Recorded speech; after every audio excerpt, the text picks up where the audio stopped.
राष्ट्रवादी Congress party के नेता लोग, शिवसेना के नेता लोग और उसमें मिस्टर संजय राउत और स्पेशली नाना पटोले सब मिलकर डॉक्टर बाबा साहब अम्बेडकर के नातू, डॉक्टर बाबा साहब अम्बेडकर के ग्रैंडसन मेरे आदर्श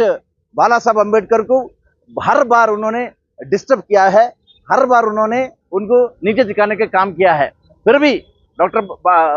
आदरणीय बाला साहब अम्बेडकर शाहू महाराज साहब के वंशज के कोल्हापुर में उनको साथ दिया। जय भारत जागृति न्यूज में आप सभी का स्वागत है। दर्शकों, अभी पूरे देश भर में इलेक्शन का माहौल है और महाराष्ट्र में भी 48 जगहों के लिए इलेक्शन का माहौल चल रहा है। अभी हमारे साथ सामाजिक कार्यकर्ता है जो अम्बेडकरी मूवमेंट से जुड़े हुए हैं और उनको लगता है कि अम्बेडकरी मूवमेंट का आदमी संसद में जाना चाहिए। ऐसे राजन जी नायर हमारे साथ है, उनसे बातचीत करेंगे, उनसे जान लेंगे कि अभी महाराष्ट्र में जो इलेक्शन चल रहा है इसके बारे में क्या चल रहा है और जो वंचित के जो लीडर है, वंचित के नेता जो है प्रकाश अम्बेडकर, इनके बारे में जो कहा जाता है कि उन्होंने महाविकास आघाड़ी के साथ गठबंधन नहीं किया है, तो उसके बारे में इनकी क्या राय है, क्यों गठबंधन नहीं किया बाला साहब ने, तो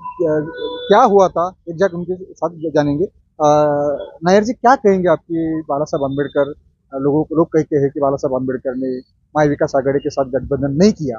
क्या वजह है, क्यों नहीं किया? बाला साहब अम्बेडकर ने कितना कोशिश किया, बाला साहब अम्बेडकर ने कितना बार लेटर लिखा राष्ट्रीय कांग्रेस के अध्यक्ष श्री मल्लिकार्जुन खड़गे और इधर के उनके पार्टी के एसीसी जनरल सेक्रेटरी और प्रभारी रमेश चंद्रतले को।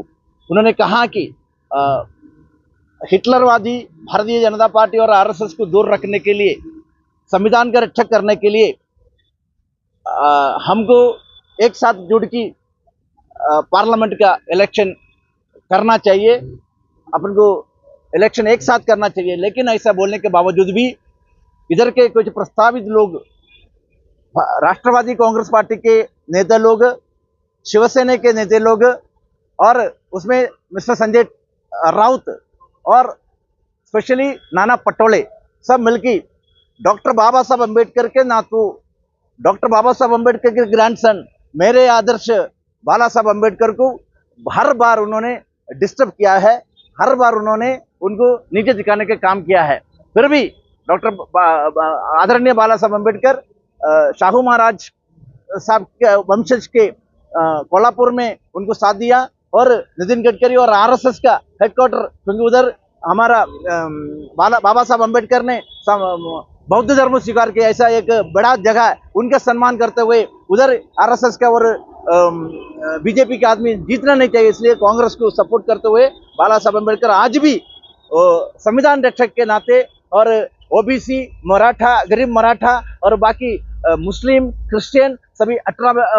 पक जाति, 12 बलूचिस्तान सभी को एक साथ लेके पार्लियामेंट में जाने के लिए और देश चलाने के लिए उसमें वो प्रकार का बात करने वाले एक में नेता ऐसा बोलेंगे तो आदरणीय बाला साहब अम्बेडकर है। तो अभी लोग कहते हैं कि उन्होंने महाविकास आघाड़ी के साथ गठबंधन क्यों नहीं किया। वो उन्होंने अगर गठबंधन नहीं किया तो डायरेक्टली इनडायरेक्टली बीजेपी को सपोर्ट हो जाता है। सर, मैं आपको इस बारे में बात बोलना चाहता हूँ। 2019 में अमरावती सीट का बात करना चाहता हूँ कि उधर राजेंद्र गवाई ने उधर टाइम का राष्ट्रवादी कांग्रेस के पक्ष उसमें सीट गया था, कांग्रेस और राष्ट्रवादी के युद्ध में। वो टाइम पर राजेंद्र गवाई सर ने उनको मांगा था मुझे ये इधर का इलेक्शन लड़ने के लिए, लेकिन वो टाइम का प्रस्तावित राष्ट्रवादी लोगों ने इनको ना देते हुए, क्योंकि अंबेडकर मूवमेंट के लोगों को ना देते हुए और राणे को और महिलाओं को उधर सीट देके इनको नीचे दिखाने के काम किया। जैसा मैं बोलना चाहता हूँ, डॉक्टर बाबा साहब अम्बेडकर के नातू बाला साहब अम्बेडकर अकोला लोकसभा सीट से जीत के आएगा, तो क्योंकि उधर जिला परिषद के 25-30 साल से वो एक हाथ सत्ता चलाते हुए उधर के ग्रामीण लोगों को और ओबीसी लोगों को, मुस्लिम लोगों को और बाकी सभी समाज के लोगों को इकट्ठा करने के काम, उनको सत्ता में बिठाने के काम बाला साहब अम्बेडकर करता है। और ऐसा काम उनको लोकसभा जीतने के बाद पूरा विदर्भ में हो, पूरा महाराष्ट्र में होंगे, बौद्ध समाज के हाथ में बैठेंगे और दलित समाज के ऊपर हाथ में बैठेंगे। ऐसे एक में वह डर ये प्रस्तावित लोग हैं, उसके वजह से मैं बोलूंगा बाला साहब अम्बेडकर को उन्होंने साथ दे की उसके बाद भी बाला साहब आपका इंटेलेक्चुअलिटी में आपको बोलना कितना दिल से वो सपोर्ट किया। आप 7 सीट बोलिए मैं देने को सपोर्ट करना चाहना है, उसके बावजूद भी बाला साहब को विरोध करने के लिए नाना पटोले और प्रस्तावित लोगों ने बाला साहब अम्बेडकर का कॉन्स्टिट्यूएंसी है खोला में और आरएसएस को और बीजेपी का लोग और मराठा समाज के बोल के उनको खड़ा करके बाला साहब को गिराने के लिए कोशिश कर रहा है। अभी आप लोगों को क्या आह्वान करेंगे कि अभी ये जो माहौल चल रहा है कि इलेक्शन का माहौल चल रहा है, बीजेपी के लोग भी बाला साहब के विरोध में है, कांग्रेस के लोग भी बाला साहब के विरोध में है, तो अभी आप लोगों को क्या आह्वान करेंगे? मैंने इसमें यह प्रकार के मैं बात करता हूँ 1992 में सर, जब विलासराव देशमुख का सरकार इधर था टाइम आदरणीय बाला साहब अम्बेडकर के बहुतक समाज के नहीं होते हुए दूसरा समाज के 3 लोगों को बाला साहब ने आमदार बनाया, उसके बाद में और उनको मंत्री बनाया। और विलासराव देशमुख को ऐसा बोला था टाइम पर मंत्री बना, तो उसको बाला साहब ने बोला वो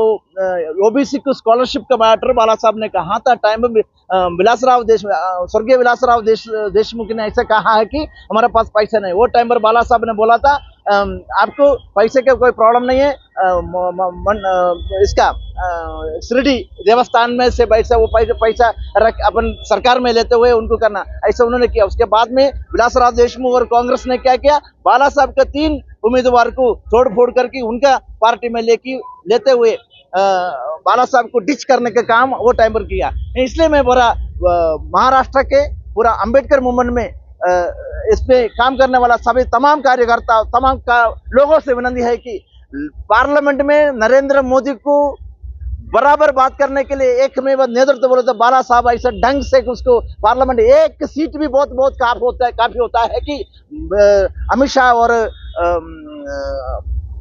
नरेंद्र मोदी जैसा हिटलर लोगों का विरोध में आवाज उठाने का काम और संविधान का रक्षा करने का काम बाला साहब अम्बेडकर करेंगे। इसलिए आप लोग सब इकट्ठा करके सब मुस्लिम से विनती है कि क्रिश्चियन लोगों से विनती, सभी समाज के ओबीसी गरीब मराठा सब लोग मिलकर मेरे आदरणीय बाला साहब अम्बेडकर को लोकसभा में भेजना चाहिए, ऐसा मैं बोलूंगा आपको।